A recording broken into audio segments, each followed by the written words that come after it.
Well, in some ways I failed you as a blogger because here's all I knew about Brandon Brooks before he was drafted. He played for Miami and he was a lineman. Second team, All-MAC, 3 years in a row. Pretty good. But the media are the ones that select it, and I guess maybe they don't really look at the linemen that closely. Meanwhile, the NFL guys know exactly what they're looking for, and their measurables are just a little different, apparently, or better. And you know what? I've read that he's going to probably have a great chance at starting at either side for the Houston Texans. And in some ways, he reminds me of T.J. Lang, who went to Eastern Michigan, another second-team All-MAC pick, drafted by the Packers, and then he started on the line that won the Super Bowl. So, hey, maybe good things are coming to Houston. Pierce to Baltimore is kind of interesting because he's going to back up their main running back, which is Ray Rice, but he's very similar to Rice. So, maybe they could just wear the same number and you just don't know who's who. The other thing I really like about Bernard Pierce is he left after his junior year because it's clear he didn't want to play in the Big East. He enjoyed the MAC more. So, hey, more power to you. Best of luck in Baltimore. And if I know anything about the Chicago Bears, it's that they love guys that can block and hit people. Nevin Rodriguez, he's been listed as a fullback. He's been listed as a tight end. He played mostly tight end for Temple.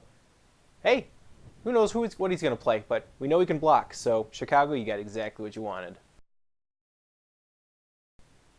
Well, Tahir Whitehead is proof that the MAC does have defensive players, but really, another guy from Temple. Let's just move on to the next one.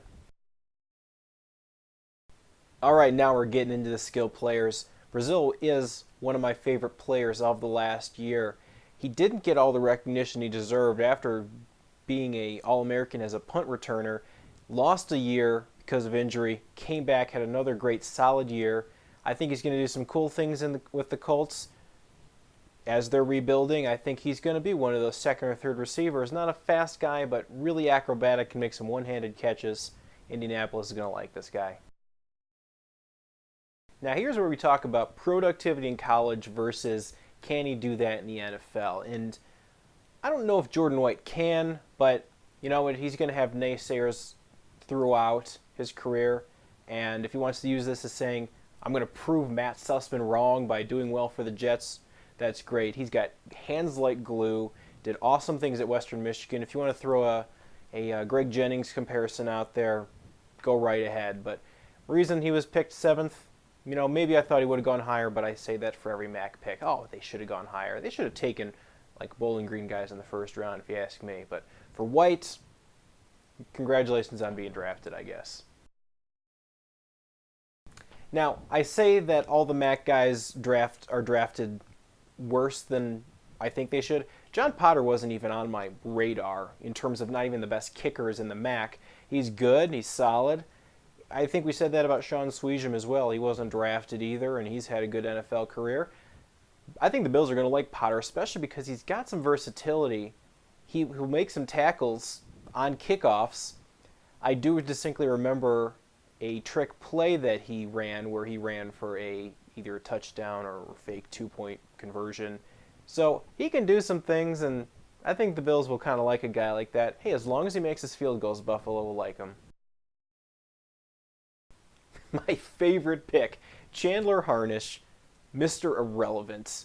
It doesn't sound right because he won MAC Player of the Year as well as the MAC Championship, and yet Mr. Irrelevant. Now, going to the Colts, I can see where that's coming from because, you know what, he's just going to be some depth on the team, possibly be the third string if that. I don't know if he's really an NFL-type quarterback because, again, college productivity versus in the NFL. He doesn't have exactly what they're looking for. And, you know what? Hey, at least you were drafted last. The undrafted free agents are usually where some teams can clean up and get some guys just out of nowhere. Some MAC guys that were not drafted, Josh Cribbs, James Harrison, James Starks, and there's probably others. But I don't know if there's any here that's going to make a huge impact, and Eric Page is the one I want to talk about. This guy left Toledo after his junior season, because he thought he was going to be drafted. Now, he wasn't. Now, I still think he made the right move because, again, college productivity, he could have done another great year at Toledo and he still would have, I believe, ran into the same situation of not being drafted. Now, maybe there was a lot of wide receivers this draft and that hurt him, but he's not going to get any bigger, not going to get any faster. Another sort of guy in the same mold of White and Brazil, but you know what? If you want the money right now, take the money right now. You never know what you're going to get next year.